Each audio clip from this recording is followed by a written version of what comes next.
Sir, मैं सबसे पहले जानना चाहूँगी कि रेडिएशन ऑन्कोलॉजी क्या है और कैंसर ट्रीटमेंट में इसका क्या इम्पोर्टेंस है? तो रेडियोथेरेपी में भी कंप्यूटर का बहुत बड़ा रोल हो गया है। जो रेडिएशन हम प्लानिंग करते हैं वो सब कंप्यूटर के माध्यम से बहुत ही एक्यूरेट ट्रीटमेंट डिलीवरी होती है। इसमें कंप्यूटराइज्ड ट्रीटमेंट प्लानिंग सिस्टम्स होते हैं जिसमें कि जो ट्यूमर है उसी को टारगेट करके और उसके आसपास जिस एरिया में हमें जितनी डोज देनी होती है उसी हिसाब से पूरा टारगेटेड रेडिएशन किया जाता है। क्वालिटी ऑफ लाइफ ये भी बहुत मैटर करती है जब कैंसर ट्रीटमेंट की हम बात करते हैं, तो ये कैसे मेक श्योर करते हैं अपन? तो इलाज चलने के पहले, इलाज चलने के दौरान, वीकली या जैसा एज एंड व्हेन रिक्वायर्ड, जैसा हर पेशेंट की रिक्वायरमेंट होती है, dental evaluation, speech and swallow pathologist, audiometry, even psychologist भी हमारे यहाँ अलग से हैं।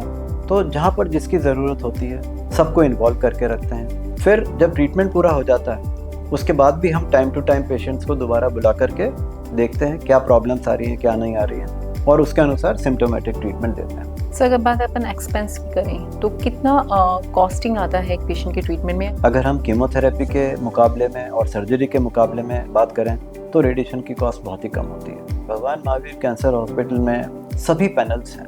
भामाशाह, चिरंजीवी, बहुत जल्द आयुष्मान भी आने वाला है, Rajasthan government health, RGHS, ECHS, ESI, railways, तो इन सब में तो फ्री ट्रीटमेंट हो जाता है। सर, अगर बात करें अपन कैंसर के बारे में इन जनरल, तो कैंसर को लेके भी लोगों में बहुत भ्रम होता है, तो किस तरह के डाउट्स होते हैं? एक तो लोगों के मन में है कि भाई शुगर खाने से, चीनी खाने से कैंसर हो जाएगा। दूसरी एक लोगों के मन में धारणा है कि बायोप्सी करेंगे तो कैंसर फैल जाएगा। ऐसा बिल्कुल भी नहीं। बायोप्सी करने से ही कैंसर की बीमारी का कंफर्मेशन होता है कि ये कैंसर की बीमारी है। और हेल्दी लाइफ स्टाइल, इसमें डेली अपनी डे टू डे लाइफ में कम से कम 15-20 मिनट, 30 मिनट की एक्टिव एक्सरसाइज, चाहे वो वॉकिंग के रूप में ही हो, ये जरूरी। नमस्कार and welcome to the Carecast, BMCHRC का ऑफिशियल पॉडकास्ट, जहां हम बात करते हैं हर बार एक नए एक्सपर्ट के साथ एक नए टॉपिक के बारे में।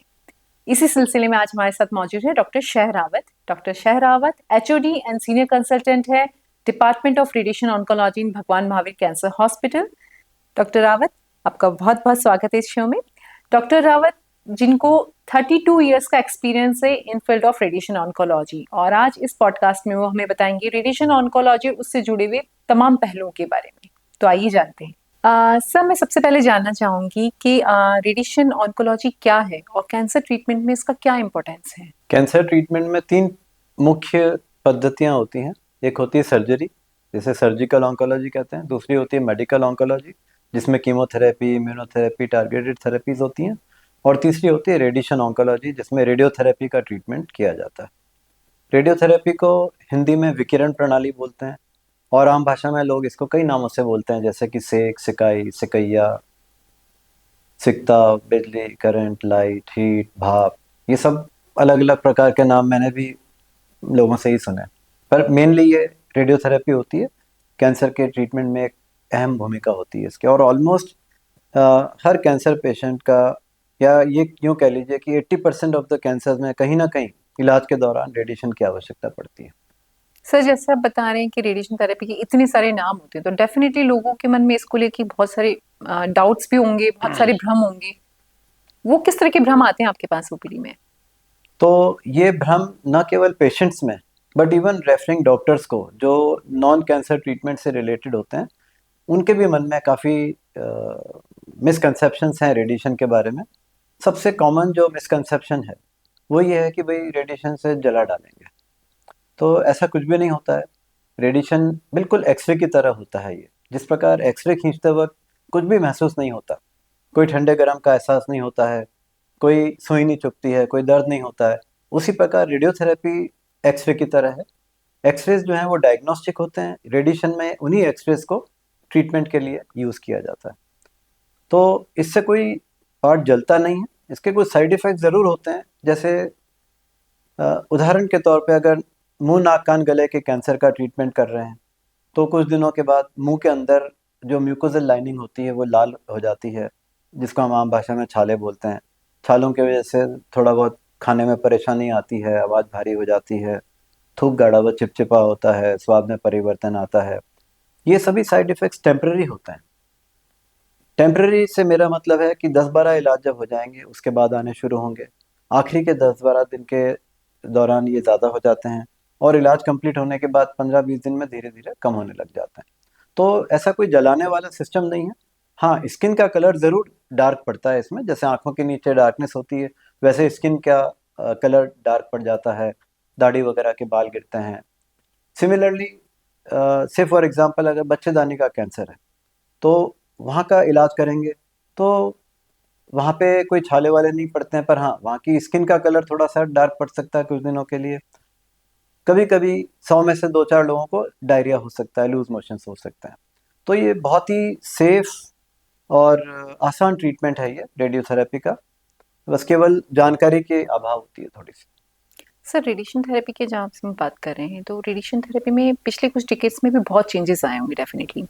अगर हम बात करते हैं ट्रीटमेंट की एक्यूरेसी की और साइड इफेक्ट्स को कम करने को, तो उस पॉइंट को ध्यान में रखते हुए किस तरह के डेवलपमेंट्स हुए हैं रेडिएशन थेरेपी में?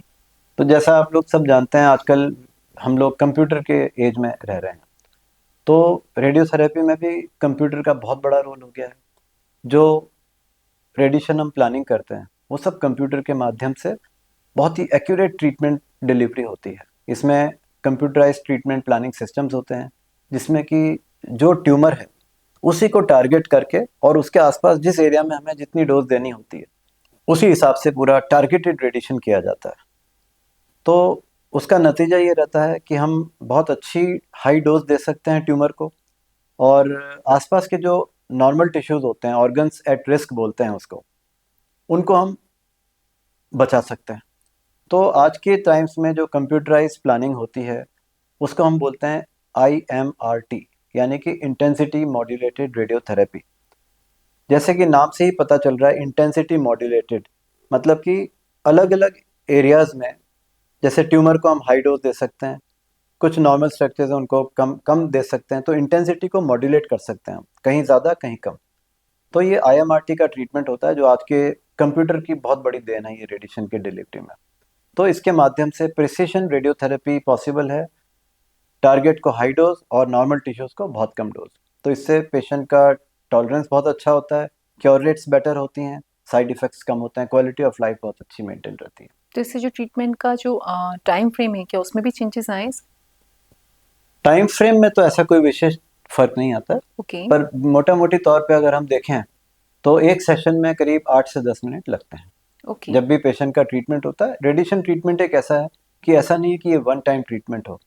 इसमें अगर अपन हेड एंड नेक कैंसर की बात करें, मुंह नाक कान गले के कैंसर की, इसमें अगर हम खाली रेडिएशन का ट्रीटमेंट कर रहे हैं जिसको हम रेडिकल रेडियोथेरेपी कहते हैं, तो ऑन एन एवरेज 35 सिटिंग्स दी जाती हैं। तो हर रोज आना पड़ता है लगभग 8-10 मिनट के इलाज के लिए, 5 days a week except Saturday Sunday. आए, अपना ट्रीटमेंट करवाया और चले गए। तो 8 से 10 मिनट का ट्रीटमेंट डेली होता है। हाँ, कुछ टेक्निक्स होती हैं जैसे कि स्टीरियोटैक्टिक रेडियो सर्जरी। ये सिंगल डोज ट्रीटमेंट होता है। बहुत ही जो छोटे छोटे ट्यूमर्स होते हैं, 2 सेंटीमीटर 3 सेंटीमीटर उससे भी कम, तो उसमें हम सिंगल डोज में फुल डोज रेडिएशन की दे देते हैं। उसको हम बोलते हैं SRS, स्टीरियोटैक्टिक रेडियो सर्जरी, या कभी कभी इसी को हम 2 या 3 फ्रैक्शंस में डिवाइड कर देते हैं, उसको बोलते हैं फ्रैक्शनेटेड स्टीरियोटैक्टिक रेडियो सर्जरी। तो इन ट्रीटमेंट्स में जब हम हाई डोज सिंगल फ्रैक्शन में देते हैं इसमें थोड़ा सा टाइम ज़्यादा लगता है, बट मोटा मोटी तौर पे अगर आप माने फॉर ऑल प्रैक्टिकल पर्पसेस 8 से 10 मिनट पर डे। मतलब वो डिपेंड करता है कि कौन सा कैंसर है, किस तरह का ट्यूमर है, उसके ऊपर हाँ डिपेंड करता जी। है। सर इसी से मेरा नेक्स्ट क्वेश्चन रिलेटेड है। पर्सनलाइज ट्रीटमेंट बहुत बात होती है, कीमोथेरेपी में बात करते हैं तो पर्सनलाइज ट्रीटमेंट होता है, टेलर मेड ट्रीटमेंट होता है। रेडिएशन थेरेपी को पर्सनलाइज किस तरीके से करते हैं अपन? तो रेडिएशन तो हर पेशेंट का पर्सनलाइज ही होता है। पहले दिन जब पेशेंट आता है तो उसकी पूरी हम एक मास्क बनाते हैं, जैसे चेहरे का मास्क बनाया, हेड एंड नेक का कैंसर है, चेहरे का मास्क इसलिए बनाएंगे ताकि इलाज के दौरान पेशेंट का चेहरा स्थिर रहे, इधर उधर हिले नहीं, और हर रोज एक ही पोजीशन में ट्रीटमेंट हो जाए। फिर किसी के बेस ऑफ द टंग का ट्यूमर है, किसी के टॉन्सिल का है, किसी के गाल का ट्यूमर है, किसी के आवाज़ की डिब्बी का है। तो जिस जगह का कैंसर का ट्यूमर होता है उसी के अनुसार पर्सनलाइज्ड ट्रीटमेंट किया जाता है। उसी जगह को हम टारगेट बना करके कॉन्टूर करते हैं, और उसके आसपास जो नॉर्मल टिश्यूज होते हैं जैसे स्पाइनल कॉर्ड है, थूक बनने की ग्लैंड्स हैं, पैरोटिड ग्लैंड्स हैं, सबमैंडिबुलर ग्लैंड्स हैं, आँखें हैं, इन सब चीज़ों को हम बचाते हैं। तो रेडिएशन एक ऐसा प्रिसाइज ट्रीटमेंट है जिसमें कि एक हाई वॉल्यूम सेंटर का होना, अच्छे इक्विपमेंट होना, एक्सपीरियंस फिजिशियंस का होना बहुत ही इम्पोर्टेंट है। तो every individual undergoes a very highly precise treatment in radiation. Okay. Sir, अपन बात करते हैं मल्टी डिसिप्लिनरी अप्रोच की। तो कैंसर ट्रीटमेंट में इसी अप्रोच के साथ वर्कअप होता है। तो कैसे आइडेंटिफाई होता है कि इन पेशेंट्स को रेडिएशन थेरेपी होनी है, या मतलब कौन से ऐसे पेशेंट्स हैं जिनमें रेडिएशन थेरेपी के साथ ही ट्रीटमेंट शुरू होता है? उसके बारे में थोड़ा सा बताएं। तो एक तो जब भी जो ऑन्कोलॉजिस्ट होते हैं, कैंसर के स्पेशलिस्ट होते हैं, उन्होंने 10-10, 15-15 साल पढ़ाई की होती है, इतने सालों का एक्सपीरियंस होता है। फिर इंटरनेशनल गाइडलाइंस होती हैं, हर कैंसर की पूरी दुनिया भर में गाइडलाइंस बनी हुई हैं। तो उन सब चीज़ों को उनकी नॉलेज होते हुए हमें पता होता है कि भाई इस जगह का ट्यूमर है, इस स्टेज में है, तो उसमें क्या ट्रीटमेंट होना चाहिए। फिर Bhagwan Mahaveer cancer hospital and research centre में multidisciplinary tumour board system है, जहाँ पर कि हर पेशेंट को एमडीटी के थ्रू गुजरना पड़ता है। मतलब कि तीनों स्पेशलिस्ट, रेडिएशन स्पेशलिस्ट, कीमोथेरेपी के डॉक्टर और सर्जन, तीनों जब तक उस पेशेंट को नहीं देखेंगे, उन तीनों के साइन नहीं हो जाएंगे, ट्रीटमेंट की लाइन डिसाइड नहीं हो जाएगी, तब तक उसका ट्रीटमेंट नहीं चालू हो सकता है। दूसरी बात ये कि कभी कभी सिर्फ एक ही ट्रीटमेंट से काम चल जाता है। से फॉर एग्जांपल, अगर टॉन्सिल का फर्स्ट स्टेज का ट्यूमर है, तो खाली रेडिएशन से भी हम ट्रीट कर सकते हैं। अगर टॉन्सिल का थर्ड या फोर्थ स्टेज का ट्यूमर है, तो उसमें हम दो मोडेलिटीज को कंबाइन करेंगे, जैसे कि रेडिएशन और कीमोथेरेपी। रेडिएशन डेली होगा, 5 days a week except Saturday Sunday for 35 sittings. Chemotherapy once a week दी जाएगी बाय मेडिकल ऑन्कोलॉजिस्ट। तो यहाँ पे दो मोडेलिटीज का, दो स्पेशलिस्ट का काम साइमल्टेनियसली चलेगा। रेडिएशन ऑन्कोलॉजी साथ चलेगी, मेडिकल ऑन्कोलॉजी साथ चलेगी। कभी कभी इतना एक्सटेंसिव ट्यूमर होता है कि तीनों पद्धतियों को हमें कंबाइन करना पड़ता है। से फॉर एग्जांपल, हड्डी भी इन्वॉल्व है यहाँ पे, फोर्थ स्टेज का ट्यूमर है, थर्ड स्टेज का ट्यूमर है, तो अगर वो रिसेक्टेबल है, मतलब कि ऑपरेट करने लायक है, तो सर्जन पहले उसको ऑपरेट कर देंगे।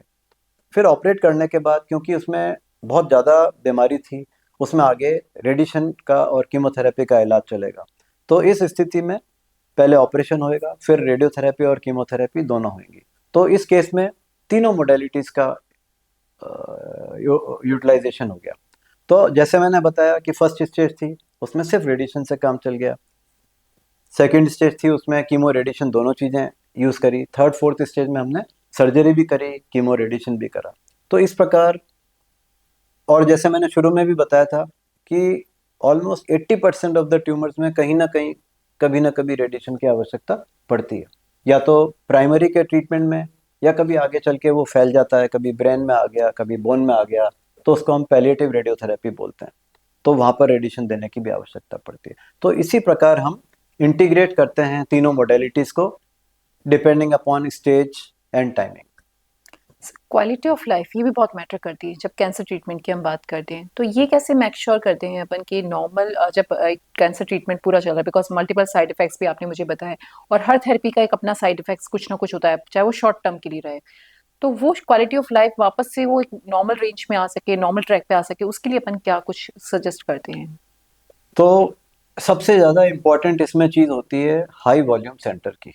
जैसे भगवान महावीर कैंसर हॉस्पिटल है, यहाँ पे नंबर ऑफ पेशेंट्स काफ़ी हैं। तो यहाँ पर हम लोग जैसे हेड एंड नेक कैंसर की ही बात कर लेते हैं। तो इलाज चालू करने के पहले हम डेंटल ओपिनियन भी लेते हैं, pre radiation dental profile access करवाते हैं। डेंटिस्ट अलग से हमारे यहाँ एम्प्लॉयड हैं। स्पीच एंड स्वेलो पैथोलॉजिस्ट होते हैं, जो कि स्टार्ट करने के पहले स्पीच फंक्शन और स्वेलो फंक्शन असेस करते हैं कि भाई इनको खाने में कितनी दिक्कत है, कहीं खाना सांस की नली में तो नहीं जा रहा है, एस्पिरेशन तो नहीं होगा। तो स्पीच एंड स्वेलो असेसमेंट होगा। ऑडियोमेट्री करवाएंगे कि कान में कोई प्रॉब्लम तो नहीं है। तो ये सब मेजर्स जो हैं क्वालिटी ऑफ लाइफ के प्रति हैं। तो इलाज चलने के पहले, इलाज चलने के दौरान, वीकली या जैसा एज एंड व्हेन रिक्वायर्ड, जैसा हर पेशेंट की रिक्वायरमेंट होती है, dental evaluation, speech and swallow pathologist, audiometry, even psychologist भी हमारे यहाँ अलग से हैं। तो जहाँ पर जिसकी ज़रूरत होती है, सबको इन्वॉल्व करके रखते हैं। और एज अ रेडिएशन ऑन्कोलॉजिस्ट मैं ये कहना चाहूँगा कि इतना हाईली प्रिसाइज रेडिएशन है अपने यहाँ पर आजकल अवेलेबल कि उसके ज़रिए नॉर्मल टिश्यूज़ के साइड इफ़ेक्ट्स को हम बहुत अच्छे से बचा पाते हैं, और यही क्रूशियल है क्वालिटी ऑफ लाइफ में। फिर जब ट्रीटमेंट पूरा हो जाता है, उसके बाद भी हम टाइम टू टाइम पेशेंट्स को दोबारा बुला करके देखते हैं क्या प्रॉब्लम्स आ रही हैं, क्या नहीं आ रही हैं, और उसके अनुसार सिम्टोमेटिक ट्रीटमेंट देते हैं। तो इस तरीके से हम इंश्योर करते हैं कि पेशेंट्स की क्वालिटी ऑफ लाइफ इम्प्रूव्ड रहे। ऑफ कोर्स 100% अगर बहुत एडवांस डिजीज़ है तो ऐसा नहीं कह सकते हैं कि कोई भी साइड इफ़ेक्ट नहीं होगा। अगर किसी चीज़ का इतना फ़ायदा है और इतनी तकलीफ़ है तो हमें बड़े फ़ायदे की तरफ देखना पड़ता है। थोड़े बहुत साइड इफ़ेक्ट्स तो आते ही हैं, but they are all manageable. सब बात अगर अपन करें नेशनल इंटरनेशनल लेवल पे, तो बहुत सारी रिसर्च हो रही है फॉर मेडिकल ट्रीटमेंट को और अपग्रेड करने के लिए। तो ये जितनी भी ट्रीटमेंट को लेकर जो रिसर्च हो रही है, उनसे बहुत सारी नई मॉडलिटी आ रही है ट्रीटमेंट के सामने। तो क्या ऐसा भी कोई ट्रीटमेंट है जो यहाँ पर इंडिया में अवेलेबल नहीं है, राजस्थान में अवेलेबल नहीं है, उसके लिए हायर सेंटर्स ही लोगों को जाना पड़ता है, जो आउट ऑफ राजस्थान है या इंडिया के जो दूसरे टॉप सेंटर्स आते हैं, ऐसा कुछ है? अगर अपन रेडियोथेरेपी की बात करें तो एक मोडेलिटी ज़रूर है जिसको हम बोलते हैं proton beam therapy. Okay. Proton beam therapy Rajasthan में अवेलेबल नहीं है। वो इंडिया में खाली 2 ही हॉस्पिटल्स में है, एक टाटा मेमोरियल में है, एक चेन्नई में है। पर उसकी हर केस में रिक्वायरमेंट नहीं होती, बहुत लिमिटेड केसेस होते हैं जिसमें उसकी रिक्वायरमेंट होती है। बाकी सभी मोडेलिटीज़ अपने यहाँ पर अवेलेबल हैं, इंडिया में अवेलेबल हैं, राजस्थान में अवेलेबल हैं, और ख़ास तौर से भगवान महावीर कैंसर हॉस्पिटल में तो सभी मोडेलिटीज़ अवेलेबल हैं प्रोटॉन बीम के अलावा। हमारे यहाँ पर एक्सटर्नल बीम रेडियोथेरेपी भी अवेलेबल है जिसको हम टेलीथेरेपी बोलते हैं, और एक बहुत ही प्रिसाइज थेरेपी होती है जिसको हम ब्रेकीथेरेपी बोलते हैं। खास तौर से बच्चेदानी के कैंसर में उसका बहुत ही अहम रोल होता है। तो हमारे यहाँ पे अपने स्टेट के दूसरे शहरों से, जोधपुर से, बीकानेर से, बाड़मेर से, कोटा से, सब जगह से ब्रेकीथेरेपी के लिए बहुत पेशेंट्स आते हैं। Thank you so much sir, आपने बिजी शेड्यूल में से टाइम निकाल के आए और आपने इतनी टेक्निकल बातें भी इतनी इजी शब्दों में हमारे दर्शकों को समझाई। Thank you so much sir. Thank you. Thank you.